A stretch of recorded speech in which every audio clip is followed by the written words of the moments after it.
મારું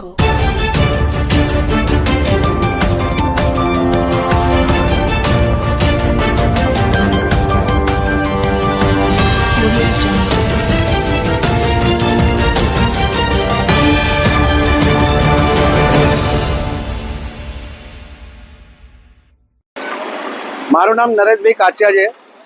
દરિયાપુર વોર્ડમાં રહેવાનું સ્થાનિક છું.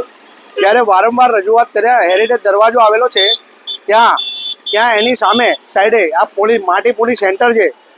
તમામ અધિકારીઓ PHS સાથેના અધિકારીઓને અમે રજૂઆત કરેલી છે કે આ ભાઈ જાહેર રોડ ઉપર નાખે છે બધા, એને અટકાવો. અને અહીંયા ટોટલી સારંગપુર બ્રિજ અત્યારે બંધ છે, ત્યારે ટ્રાફિકની સમસ્યા થાય છે, 108ને તકલીફ પડે છે અને દરેકને હેલ્થને નુકસાન પડે છે, ડસ્ટ ઉડે છે નહીં. તો વારંવાર DYMC રમ્યા ભટ્ટ સાહેબને બી રજૂઆત કરેલી છે અને સ્થાનિકના અધિકારીઓને બી રજૂઆત કરેલી છે. ઉપર લેવલ સુધી મેં ફોટા વારંવાર મોકલું છું, તોય છતાં કોઈ એનો નિકાલ લાવતા નથી અને આ રીતનું ભ્રષ્ટાચાર અને વ્યવસ્થિત ચલાવે છે. જ્યારે આ જાહેર રોડ છે, રાજમાર્ગ રોડ કહેવામાં આવે છે, જ્યારે આ રોડ ઉપર જ્યારે આ માટી પોલીસ સેન્ટર જ્યાં જાહેર રોડ ઉપર આ ટેમ્પાવાળા સખત ના કહેતા છતાં બી નાખી જાય છે ડમ્પ ઉપર.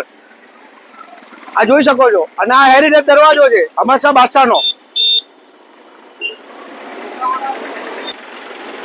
સાંજના ટાઈમે 6 થી માંડીને 9 વાગ્યા સુધીનો જે ટ્રાફિક જે રહે છે, જ્યારે પોલીસ કર્મચારી ઊભા રહે છે છતાં બી ટ્રાફિકની અહીંયા એટલો બધો રહે છે કે ના પૂછો વાત. તોય અધિકારીઓ કોઈ જાતનું અહીંયા આ દબાણ અને આ જે માટી પોલીસ સેન્ટર જે છે એ જાહેર રોડ ઉપર નાખે છે. વારંવાર રજૂઆત કરેલી છે.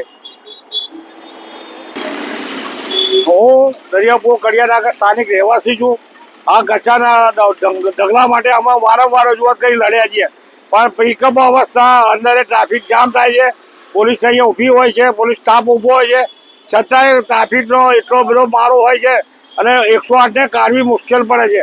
અને વારંવાર અધિકારીઓને રજૂઆત કરવા છતાં આનું કોઈ ધ્યાન નહીં. ઉપલા લેવલે ફોટા પાડી મોકલ્યા છતાં એ લોકો ધ્યાન દોતા નથી. અને આ ડમ્પરવાળા રોડ ઉજી લાવે છે, રોડ બ્લોક થઈ જાય છે, રોડ બંધ થઈ જાય છે. ટેમ્પાવાળા જેમ મનમાની ટેમ્પા ભરે છે, કોને ખલાવે છે, રોડ ઉપર માલ નાખીને જતા રહે છે. અમને કે તમારે જ્યારે રજૂઆત કરવી અધિકારીને કરો, પણ કે તમારો સમસ્યા અધિકારી કરશે, અમને નહીં કરીએ. અને કેમ આ કરે છે એ ખબર નથી. વારંવાર રજૂઆત કરવા છતાં આનો કોઈ નિકાલ આવતો નહીં. આ હેરિટેજ દરવાજો છે, અત્યારે હાલ સારંગપુર દરવાજો પુલ બંધ છે, છતાં એ ટ્રાફિક એટલો જામ રહે છે, પબ્લિક અવર જવા છે. પણ વિવાદ અહીંથી લઈ જવો એટલો મુશ્કેલ પડે છે કે જેની કોઈ હદ નહીં.